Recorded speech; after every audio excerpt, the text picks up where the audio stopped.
And both the developed economies and the developing economies continue to coexist. I would like to change this discourse. And I would like to look at climate, or look at Pakistan from the climate perspective, from a point of strength, as an opportunity, as something that we can actually, for real, not in the term of ratifications and discussions and just COPs, but actual outcomes, we start to describe ourselves and start to track ourselves. I mean, many decades ago, I worked in a lot of countries, and I've done the industrial strategies of about 4 different countries. And in that, I had the opportunity to look at a lot of countries, but I'd give you 2 examples, one from Europe and one not from Europe. Many decades ago, Finland was a forest economy, mostly an agricultural economy. And that led to the growth of rubber and tire industry. I understand that Nokia, which was the telephone company, was once probably a tire company or a rubber company. And obviously, when that industry proliferated, it led to deforestation, or it began to lead to deforestation. And as a response to that, as a responsible country, they came out with the highest standards, the world's highest environmental standards at that point in time. This is before European Union and Commission. And as a consequence of that, at one point in time, when I studied them, they were the largest exporters of environmental technology across the world, because they set standards. In order for them to meet those standards, they had to come up with technologies. And in order to actually implement those technologies, they had to come up with an innovation system. They had to come up with know-how, they had to come up with science, they had to come up with skills, they had to come up with competencies, they had to reform their educational system in order to meet those standards. So there was a strong demand function that they created by setting the world's highest standards. And in order to meet that demand function, they had to change the entire supply value chain, including particularly the skills, including particularly competencies. And that led to the transformation. And the measure of that transformation was the outcome. They became the world leaders in environmental technology. And at one point in time, they were exporting to the world 1/3 of the world's technology was being exported by Finland. This is an old story. I'd give you a more recent one.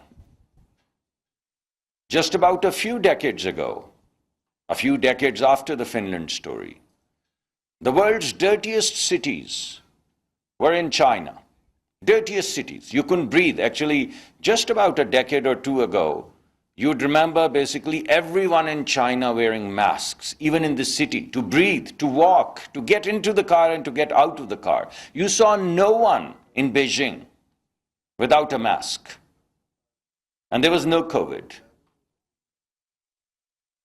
And all of a sudden now, China is the world's largest exporter of solar technology, of solar cells, of solar batteries. Obviously, I would like to say that they were quite inspired by Germany, because the actual leadership of technology was with Germany. Germany is the one who moved and embarked on solar technology and took leadership. But then the scale, because of their dirty cities, because of the health burden, the economic burden of health in China, they scaled it, they revolutionized it. They started to export it, and they became one of the largest exporters. These are 2 stories just from the past 3, 4, 5 decades. And the most important thing in both of these stories is the sophistication of demand. One came from the desire to protect the forests, which led to being the largest exporter of environmental technologies. and the other came from the burden on health and climate in these large cities. But the sophistication of demand, not the supply side training. The sophistication of demand is what drove these massive transformations. But without the supply side, without the science, without research, without technologies, without know-how, without skills, without the reformation of the educational system, the research system, the innovation ecology, none of this would have been possible. So I think we, as the ministry, and our leader, Madam Secretary, has just joined us, under her leadership, I think we are committed to building that strong demand function through our policies. We are very grateful to the world for all the COPs that we are doing. We are very grateful that the leadership is coming now jointly from the world. And we are setting these very high standards. But I would like to let you know, on behalf of the people of Pakistan, that first, we are most grateful for the support. But two, we would do it and we would have done it even without this support, because we are doing this for our own children. So by God, we are going to do it. If we do it without you, it may take us 10 years, 5 years. If we do it with you, it may take us 3 years, 6 years. So we immensely appreciate the support, particularly of GIZ, particularly of the German government. But we also would like to show our commitment. This is our initiative for our children, for our forests, for our deserts, for our animals, our wildlife. So we are going to do it with the support or without the support. That's our commitment, mine and Madam Secretary's. As I said, if what I have said is true, and truthfully, it is going to come from a combination of strong demand which would come from policies and requirements, and also the proliferation of new industrial clusters, which would then require skills and education and competencies. Therefore, this forum is one of the most important fora for us. I'm very grateful that you're going to put together a program, and you're not just putting together a program conceived in Bonn or conceived in Brussels, but conceived here in Islamabad, where all of the people whose lives are actually going to get affected are present here. And I'm very grateful that we've all taken the time to listen to those guys, to listen to those people, to listen to those voices, to hear them out in terms of what deforestation means for them, what deserts mean for them, what dirty cities and smog means for them. What does it mean to find an abused animal who should be in the wilderness, in a cage, somewhere in a small city? Hear them out.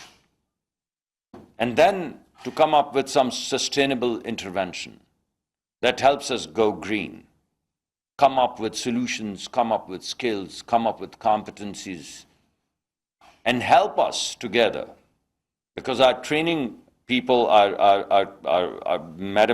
leadership is present here, which provides trainings to all across the sectors, whatever skills and competencies are needed.